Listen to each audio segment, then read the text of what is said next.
సూటిగా ప్రశ్నిస్తున్నాను. Okay okay okay ya ya okay ya okay Krishnaveni గారు గుడ్ మార్నింగ్ మేడం. సో ఇప్పుడు అంటే ఇక్కడ ఏంటి అంటే సరే అమరావతి నిర్మాణం జరుగుతుంది, ఒక పని చేసేటప్పుడు ఆ పనికి సంబంధించినటువంటి మంచి ఉంటుంది చెడు ఉంటుంది అన్నీ కూడా మనం చూస్తుంటాం.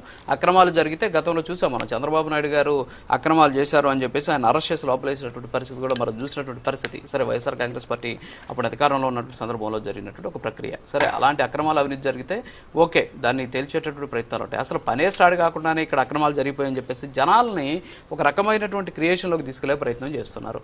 ఒక డాక్యుమెంట్ మీకు చూపిస్తే ఒకసారి పీసీఆర్ అది ఒకసారి డాక్యుమెంట్ చూపించండి. ఇందాక మన మధుసూదన్ రెడ్డి గారు చెప్పారనమాట, చిన్న ఎగ్జాంపుల్ కూడా చెప్తాను నేను మీకు. ఈ డాక్యుమెంట్లో మనం కానీ చూస్తే ఇక్కడ ఆల్ ఇండియా సర్వీసెస్ ప్రిన్సిపల్ సెక్రటరీలు అలాగే సెక్రటరీల కోసం 115 బంగ్లాలు నిర్మించడం కోసం ఇచ్చినటువంటి టెండర్ అనమాట ఇది. దీంట్లో 516,60,00,000 రూపాయలకి దీన్ని నిర్మించాలి అని పరిపాలనా అనుమతులు ఇచ్చారు. అంటే 516 కోట్లు దాని టెండర్ వాల్యూ. అయితే దీనికి కేఎంవి ప్రాజెక్ట్స్ లిమిటెడ్ అనేది టెండర్ దాఖలు చేసింది. టెండర్ ఎలా దాఖలు చేసింది అంటే 429,23,36,312 రూపాయలకి, అంటే వాళ్ళు ఇచ్చినటువంటి దానికంటే దగ్గర 90 కోట్ల రూపాయల వరకు కూడా తగ్గించి పరిపాలనా అనుమతులు ఇచ్చినటువంటి 516 కోట్లకి తగ్గించి 429 కోట్లకి టెండర్ ఇస్తారు. అయితే అంచనా కంటే ఇది ఒక 4.34% ఉంది. అంటే గతంలో ఉన్నటువంటి అంచనా వ్యయం ఏదైతే ఉందో ఆ అంచనా వ్యయం కంటే ఇది 4.34% మాత్రమే పెరిగినటువంటి పరిస్థితి. కానీ అబ్నార్మల్గా పెరిగిపోయింది అనేటటువంటి ఒక విమర్శ కూడా వ్యక్తమవుతుంది. ఇది మన కళ్ళ ముందు కనిపిస్తున్నటువంటి డాక్యుమెంట్, కావాలంటే నేను అది అందరికి కూడా పంపిస్తాను. సో ఇందులో వాస్తవాలు ఉన్నాయి, మరి మీరేమంటారు?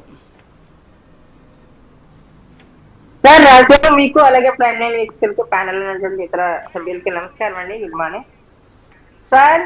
ఎన్ని ఆరోపణలు చేసినా మీరే డాక్యుమెంట్స్ ప్లే చేసి చూపించారు, అది ప్రజలు కూడా చూస్తూ ఉన్నారు. అంటే ఇక్కడ వైసీపీ అడ్డగోలుగా అబద్ధాలు ఆడుతుంది, అలాగే అమరావతి అభివృద్ధి దిశగా రూపుదిద్దుకోవడం వైసీపీకి ఎక్కడా కూడా జగన్మోహన్ రెడ్డి గారికి కానీ ఇష్టం లేనట్టుగా కనిపిస్తుంది సార్. గత 5 సంవత్సరాల్లో అధికారంలో ఉన్నటువంటి వైసీపీ ఒక నిర్దిష్టమైనటువంటి కేసును కూడా మాజీ సీఎం గారు ఇప్పుడు సీఎం గారుగా ఉన్నటువంటి చంద్రబాబు నాయుడు గారి మీద ప్రూవ్ చేయలేకపోయింది. అంటే ఇక్కడ అబద్ధాలు చెప్పడం, ప్రజల్ని మిస్గైడ్ చేయడం తప్ప, వస్తున్నటువంటి కంపెనీలను టార్గెట్ చేయడం తప్ప వైసీపీకి ఇంకా వేరే పనేమీ లేదు. అంటే 11 ఇచ్చిన తర్వాత అసెంబ్లీకి వెళ్ళి ప్రశ్నించకుండా ప్రెస్ మీట్ల ముందు ప్రశ్నిస్తూ ఇలాంటి కొన్ని, అంటే మీరు ప్లే చేసినటువంటి డాక్యుమెంట్స్ చూస్తే సార్ ప్రతి విషయంలోని కూడా, అంటే ఒక కాంట్రాక్ట్ నుంచి మళ్ళీ అది మా ఏ టెండర్ అనే వేసినప్పుడు ప్రభుత్వం ఇచ్చినటువంటి ఒక ఫిగర్ ని బట్టి కింద ఇచ్చినటువంటి కంపెనీలు వేసేవి తక్కువకే వేస్తాయి. ఏది తక్కువకే వేస్తుంది అది ఎవరు కరెక్ట్ గా చేస్తున్నారు వర్క్ అన్న దాన్ని బట్టే టెండర్